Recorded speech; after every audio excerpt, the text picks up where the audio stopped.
Desde pequeno, né, eu tinha vontade de ser policial. Na minha família, ao todo, são mais de 15, né? Meu pai é sargento da PM, meu pai, meu grande amigo, e naturalmente influencia, né? Meus tios, policiais militares, e a minha policial civil. Então, eu estudei também um tempo no Colégio da Polícia Militar e tive vontade de ser policial. Inicialmente, policial militar. Graças a Deus, quando eu tive 18 anos, eu fui aprovado para oficial da PM. Contudo, eu tive a infelicidade de ser reprovado no teste físico, né? No TAF. Eram 6 barras da PM. Eram 6 barras e a minha 6ª barra ela não valeu, segundo a análise do oficial que estava à frente. E com razão, eu não estendi 100% o cotovelo da 6ª barra. Então fui reprovado. Gerou uma frustração muito grande. Meu pai, à época, era soldado, motorista do subcomando da Academia de Oficiais. E teria muito orgulho, né? Se eu ingressasse na carreira e, enfim. Mas não foram os planos de Deus. Continuei a estudar e fiquei ali meio frustrado com essa queda, né? Mãe orando e pai também. E segui a vida. Fiquei 1 ano e meio sem estudar. Depois retomei os estudos. A gente tinha colocado na justiça essa minha causa, juntamente com 5 colegas. Um escritório lá de Recife, uma banca bacana. O pai me fez um empréstimo na época para poder contratar o advogado. E todos ganharam, só eu perdi. Eu falei, meu Deus do céu, né? Perdi tanto na barra e perdi na justiça. Todo mundo que botou todos a causa ganharam. Um tinha feito 1 barra, um tinha feito 2, os restantes não fizeram nenhuma, ganharam. Eu tinha um laudo da Universidade Federal, enfim. Aí eu senti que era para Deus me orientando a fazer outra coisa, meu filho. E pai me deu a ideia de eu voltar a estudar e podia fazer para delegado, né? Ele tinha aquela admiração pela Polícia Civil. Foi quando eu também... Aí eu estava fazendo administração de empresas na Universidade Federal do meu estado. E depois aí eu voltei para fazer cursinho de novo e tentar fazer vestibular para Direito na Universidade Federal. Graças a Deus conseguimos passar. Eu fui o último colocado. Você não tem ideia a alegria que é o cara ser o último, né? E ali que as portas... Foi que ano na universidade? Foi 2005. E passar no vestibular nessa época tinha que ser... porque não havia ProUni, não havia cotas.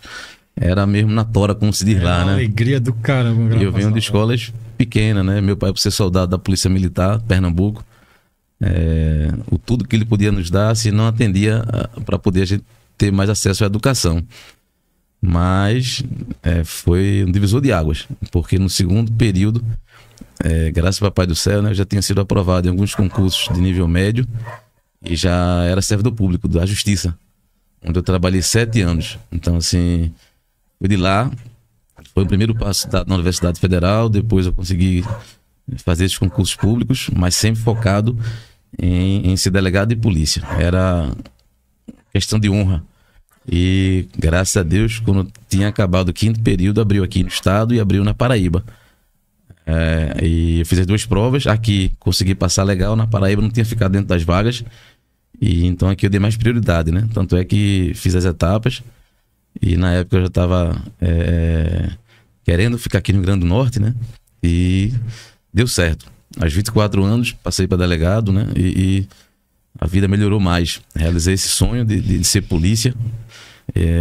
Eu sou apaixonado por investigação criminal. Então, assim, já tem total, somando desde o início, né, 14 anos que eu leio e procuro viver investigação, né? Aí fui para o interior no início da carreira. Também eu queria escolher uma cidade que ela fosse a gente chama de remosa, né? Complicada para ter serviço de polícia. E eu já tinha essa admiração pela unidade a qual eu me encontro hoje, que era da Igor. E eu tenho na cabeça que eu queria pagar a minha etapa. Então desci para o interior, que é o Médio Oeste, né? Fui para Caraúbas. E a época lá disseram que é uma cidade bacana e tal, né? Mas eu sabia que ia encontrar muito serviço. Então fiquei lá quase 3 anos, arredondando. E foi assim que foi o meu ingresso, né? Desde quando jovem até entrar como delegado, iniciando em Caraúbas. Sensacional. O senhor não se abalou, né? Assim, ficou 1 ano sem estudar ali, porque a gente teve um concurso agora recentemente da PM, né? Daqui. e legislação extravagante veio, assim, nível juiz. E muita gente desanimou, né? Falando comigo no Instagram que ia abandonar, que... Digo, cara, você foi reprovado em um concurso. Eu fiz 10, né? Pra passar em 3. Tem gente que faz 30, né? Pra passar. O senhor não se abalou, né? Depois de um tempo, né? Eu fiquei um tempinho abalado. Foi a época que mais eu fui à igreja, né? Na minha vida. Foi quando eu tava ali com muitos problemas. E todo santo dia eu orava e oro, né? Então até hoje, mesmo na abundância e na fase da vida maravilhosa, eu nunca me desapeguei, né? Aprendi que faz parte da vida ter problemas. Mamãe, que é minha conselheira com meu pai, né? Sempre ali mostrando que Deus vai dar o fardo para quem consegue levá-lo, né? Então, foi isso. Mas foi difícil. Um período também que eu não falei aqui, pulei para objetivar, mas também eu fui professor, não é? Eu trabalhei um pouco mais de 8 anos em sala de aula, cursinho preparatório para concurso. A gente organizava e coordenava voltados para concursos mais populares, né? PM, Bombeiro, Civil, Detran, TJ, Polícia Rodoviária Federal, DEPEN. Então, assim, eu gostava muito da sala de aula porque me via naqueles meninos, né? Eu já estava com a vida, digamos assim, financeiramente mais estável por conta do emprego, na condição de professor, né? A remuneração era muito bacana na época. E eu me via muito motivado para estar na sala de aula, tentando contribuir para que mudasse também de vida, né? Porque a minha vida mudou quando eu assumi o cargo público, né? Então, fiquei 8 anos e um pouquinho. Acho que foi uma das melhores fases da minha vida, foi essa de professor de cursinho também. Vamos para a parte de investigação criminal, né? Porque o senhor estava falando que a DECO tem uma taxa de resolução de 90%, né? Ou mais? Um pouco mais. De quanto? Em média varia, oscila cada ano a ano, né? 94, 93, 95, mas uma média acima de 90, para ser mais técnico. De 90% de resolução. Porque a gente PM, a gente prende o cara sai na audiência de custódia, né? Então, como é a parte de investigação... Não, a parte de investigação não, mas como é esse trabalho, né? Que a DECO faz? Isso. Só para situar aqui no tempo e no espaço um pouco da investigação para chegar nessa pergunta, né? A gente sabe que a polícia investigativa ela é muito antiga no Brasil, né? Desde 1841 se criou no Brasil o nome Polícia Judiciária, que é a Polícia Civil, né? E criou também o cargo de delegado de polícia. A nossa Polícia Civil, ela é 30 anos mais nova do que a PM, né? Eu sempre brinco que a Polícia Militar ela tem 30 anos na frente da Polícia Civil. Já aqui no nosso estado, Rio Grande do Norte, a Polícia de Carreira ela é bem novinha. Inclusive foi aniversário ontem, né? A Polícia Civil da gente, portanto o registro, e ela é de 81. Então ela tem 42 anos, a nossa Polícia Civil do Rio Grande do Norte, ao passo que outras polícias, São Paulo, por exemplo, está chegando a 200 anos. E isso exige expertise, aperfeiçoamento, né? É tudo um contexto para a gente compreender a importância de que é uma polícia judiciária, que é o nosso papel, né? Que é a investigação criminal. A gente tem uma responsabilidade muito grande. Eu digo sempre, quando posso, que sem justiça não existe sociedade, né? O direito que precede todos eles é o direito à justiça. Se alguém mexer no que é meu, se alguém tolher algum direito que eu tenho, se alguém tirar a minha vida, vai ter uma polícia que vai investigar, produzir provas, atribuir autoria, e o magistrado vai julgar com aquelas provas produzidas. E assim no mundo todo. E infelizmente no Brasil, eu sempre digo isso, né? Não é mágoa, né? Mas é uma consciência que eu tenho, que a Polícia Judiciária, ao longo dos anos, das décadas, ela não era muito prioridade. Então, assim, a gente sabe que, na nossa convicção, a Polícia Judiciária Civil, ela passou a ser formatada e, de fato, iniciou para exercer o seu papel, eu posso falar, na década de 90. Então, assim, a Constituição da gente é de 88, né? A Constituição Cidadã, aquela que previu e criou ali uma série de direitos 144, e garantias. Né? estabeleceu ali no artigo 144 as diretrizes e órgãos de segurança pública. Foi revisada ali em 93, então na década de 90 é quando a Polícia Civil ela passou a ser mais profissional, a se criar ali no comecinho ferramentas para que a gente pudesse fazer justiça. E ainda caminhando mais um pouquinho, só na última década, né, 2010 para cá, é quando de fato houve um fortalecimento na Polícia Civil. Porque, infelizmente, né, os governantes tinham a ideia que a polícia militar, com seu papel ali de preservação da ordem, né, com seu papel de ostensividade, isso era que resolveria os problemas, né? Quando a gente viu que tem que ter a divisão de atribuição, né? A Polícia Militar tem seu papel fundamental, que é o pronto atendimento, a pronta resposta, que é atender as ocorrências. E a prevenção, né? A prevenção, né, inibe. E o segundo passo é quando ocorre uma ocorrência que tem acionamento, que teve um fato ilícito, né? Apresentar na delegacia, que ali a gente vai formatar, reduzir a termos oitivas, requisitar provas. Eu vou aqui falar um pouquinho sobre um passo a passo rapidão do papel, né, do delegado quando ele recebe uma ocorrência, e como a gente faz na DEICOL, que é muito semelhante no Brasil e no mundo, né? Então, na década de 2010 para cá, que é a última década, foi quando se aperfeiçoou mais a polícia judiciária, que é onde a gente passou a ter acesso a ferramentas de investigação. A legislação penal e processual brasileira foi revisada, foi formatada, isso tudo fortalecendo a investigação criminal. Aí, o senhor acha que fortaleceu assim, essas modificações? Porque, isso, pode falar. Pode. Não, porque a impressão, por exemplo, a gente pega o cara, né? A polícia ela pega o cara e, de certa forma, todas as circunstâncias, por mais que a gente faça trabalho bem feito, por mais que o policial militar estude direito penal, estude o garantismo penal brasileiro, que vem da Itália, né? Que vem do direito italiano, contra os que lá da Itália teve o Estado fascista, né? E aí, para que o Estado não tivesse a mão pesada sobre um indivíduo, fizeram o garantismo penal, né? E esse negócio veio para o Brasil. E aí inventaram a audiência de custódia, né? E quando inventaram a audiência de custódia, eu vejo quase todo cara que a gente prende sai. Eu também, a gente vai... Eu sabia que chegaria esse tema, né? E a gente vai antecipando aqui também sobre a justificativa por que a legislação, que eu entendo que ela veio sendo aperfeiçoada. Porque antes era ruim, entendeu? E hoje ela está melhor, a legislação. Eu cito também um pacote anticrimes, né? A Lei 13964 de 2019, que entrou em vigor em 2020. A do ex-ministro Sérgio Moro, que é senador, né? Veio ali e criou também mais um arcabouço. Então, assim, no geral, a Lei de Crime Organizado, né, de 2013, Sim. Estatuto dos Armamentos, de 2003, a Lei de Tráfico de 2006. Então, se você observar, aos pouquinhos, a gente vem aperfeiçoando a legislação e isso vai passando a cobrar mais da investigação. Antigamente, quando a gente assumiu há cerca de quase 10 anos atrás, a gente só tinha um banco de dados, né? Era o Infoseg, que é uma ferramenta importante, que se aperfeiçoou, que se aprimorou.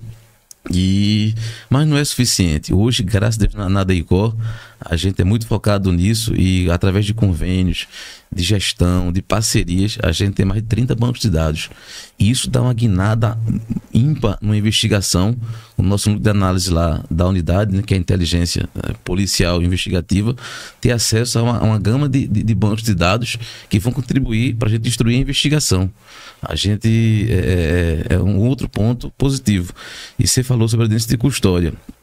Eu peço até desculpas, né? Porque a ideia que eu tenho da audiência de custódia, a vivência nossa na unidade, a gente, via de regra, não encontra nenhum problema na audiência de custódia. Graças a Deus e à investigação, os nossos presos flagranteados, ocorrem as homologações, né, do procedimento flagrancial, a decretação das prisões preventivas em 98% dos casos, salvo quando a gente não representa, e a investigação segue seu curso normal. Então, assim, a gente tem uma relação sólida com o Ministério Público, a gente tem uma relação sólida com o Poder Judiciário, sobretudo os promotores e juízes da vara de crime organizado, né? É onde a gente atua diuturnamente. E eu creio que quando ocorrem prisões, a partir de investigação, com relatórios policiais, com provas técnicas apresentadas, a gente junta aquelas peças policiais no flagrante, isso convence com mais tranquilidade a justiça e eles ficam presos. O que a gente que eu percebo é que quando ocorrem algumas prisões sem investigação, né, que é a prisão em flagrante de uma abordagem, de um ingresso em uma residência e situações como estas, eventualmente a gente vê alguns indivíduos que são soltos, né? Eu acho que aqui no Rio Grande do Norte o percentual altíssimo. Eu acho que é 40 e alguma coisa. Um pouquinho, eu estava olhando, era quase 50%. Quase 50% que indivíduos são presos, mas são liberados desse custódia. Né? Por exemplo, no meu caso, foi o seguinte: o cara estava assaltando, prendi o cara. O pessoal conhece minha viatura, a gente sempre atua na legalidade, né? Até mesmo pelo conhecimento que a gente tinha de estudar, o comandante estudava muito também. Importante. A gente algemou o cara, tudo direitinho, né? E ele alegou que tinha levado murro na boca. Então, a partir do momento que ele alega que tinha levado murro, a prisão foi relaxada imediatamente. E aí não se ouve os policiais, e aí abre um procedimento, um inquérito policial militar contra o policial. E o policial, às vezes, muitos são contra as câmeras, né? Mas o que me salvou foi uma câmera. Eu tinha a imagem de que ele não tinha levado nenhum murro. Aí o inquérito foi arquivado, mas ele já tinha sido solto na audiência de custódia. Não é que a gente faz o procedimento errado, tá entendendo? São as alegações do preso na hora, tem fé pública, assim. Uma das razões da audiência de custódia, entre outras, é assim no mundo todo, né? Toda pessoa presa, ela tem que ser apresentada imediatamente a um juiz de direito para que ele analise as circunstâncias, né? O fato, e questão também se há lesão, né? Se houve violação ao direito, né? Daquela pessoa presa. Em seguida, ou solta, às vezes se aplica, a maioria das vezes, alguma medida cautelar, né? Diversa da prisão, como tornozeleira eletrônica, é muito comum, entre outras medidas restritivas da liberdade, e outros terão as prisões decretadas e irão ao presídio, onde ficarão à disposição da justiça, né? Eu acho que esse papel da audiência de custódia ele é importante, né? Porque a partir dali você vai ter outro contrato com o juiz, quando marcar a audiência de instrução. Isso leva em média 9 meses, 1 ano, 1 ano e meio, 6 meses. Varia conforme a investigação, a complexidade e o caso. E a regra do mundo todo é essa, que toda pessoa presa, ela tem que ser submetida a um juízo. Essa audiência, como regra, tem que ser presencial, é assim que determina o CNJ, né? Que é quem fiscaliza a atribuição dos magistrados. E assim, em relação a gente, a nossa divisão da ICO, né? Como eu falei, para nós não é um problema, pois a gente, quando vai para a operação, normalmente já tem que ter uma investigação prévia. Então você já vai com um trabalho mais fortalecido. Existem realmente casos onde os bandidos eles alegam tortura policial, agressão, violência.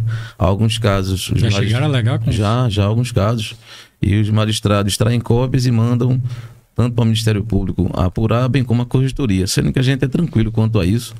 Não houve nenhuma punição, né, até o presente momento, e às vezes a gente tem ouvido, é natural, mas o importante é cada um ter a sua consciência e sua responsabilidade, né? E assim, a gente sabe que o bandido vai mentir, vai querer ali macular o trabalho da gente, né? Alega meio mundo de vícios. A nossa legislação ela tem mais de 30 possibilidades de alegação de algum tipo de vício para macular o trabalho do amigo e o da gente. Então a gente meio que já está consciente do enfrentamento, né? Que não é fácil, né? A gente também acompanha todo o desfecho do processo, né? Acaba a investigação, a gente remete as provas e relatório policial representando por prisões à justiça. Aí o magistrado, ele abre vista ao Ministério Público, né? Que o promotor é quem faz a denúncia, ele vai ler lá as provas, ler nossa representação e vai se manifestar normalmente denunciando aquelas pessoas e concordando com o pedido de prisão que a gente representou nos autos. E a próxima fase é o magistrado decretar as prisões, recebe a denúncia, abre lá o prazo de 10 dias para o indivíduo se defender e segue a ação penal com todos os seus desdobramentos.